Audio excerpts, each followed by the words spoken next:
Here's a very simple experiment with an empty Tic Tac box that you find just about anywhere at all, and I think probably in any country throughout the world as well. They're very popular mints. And we also have a coin, a small coin, but it's what it does that's interesting. We take the box, and as you can see, it's completely empty.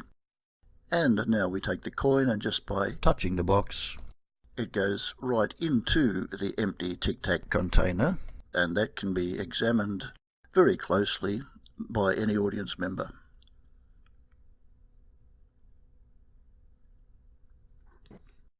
Now here's the secret.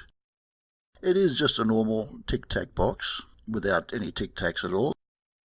And you have two coins exactly the same, and make sure that the coins are as thin as you can possibly find.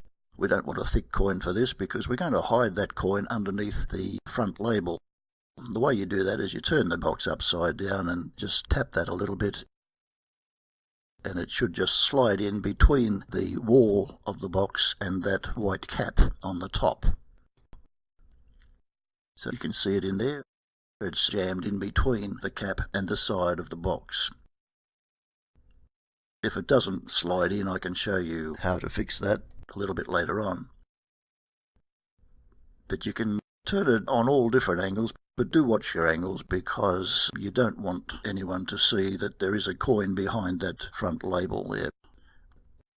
But you can turn it just about any other way and show them that it's an empty box, supposedly. Now the coin, I'll show you what to do with the coin. The box you hold like this with a thumb on one side and a finger on the other, and you're going to squeeze those two together when the time comes, and that will release the coin. With your finger you slide the coin towards the edge of the table, pretend to take it but let it drop in your lap, and then you touch the box with your finger. There's nothing there at all, of course, but it looks like you're holding a coin. And when you hold the box, don't hold it by the white lid, but down a little bit like that. And then when you touch the box, you squeeze at the same time, so it's touch and squeeze, and the coin will just drop to the bottom of the box. And at that stage, it's all done, so you can just hand that out to the audience, and they won't know how it was done.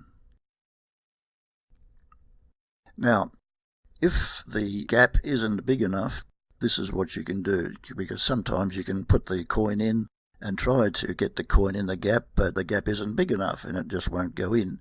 So here's what you can do. You can I'll get that coin out first of all.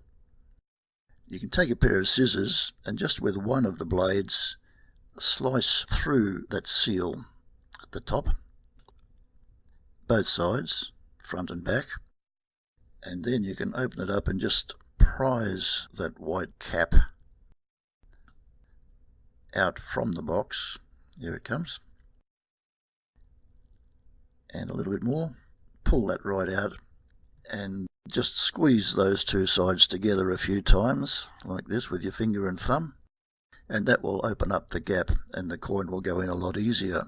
So we can put that back, put the coin in, close the lid, and now it'll go in very, very easily just by sliding it up like that. It'll just go into the gap and it'll stay there until you're ready to squeeze with your finger and thumb. So you pretend to take the coin, push it through, squeeze at the same time, and it just drops down to the bottom. Hand it out for inspection. The secret is quite safe.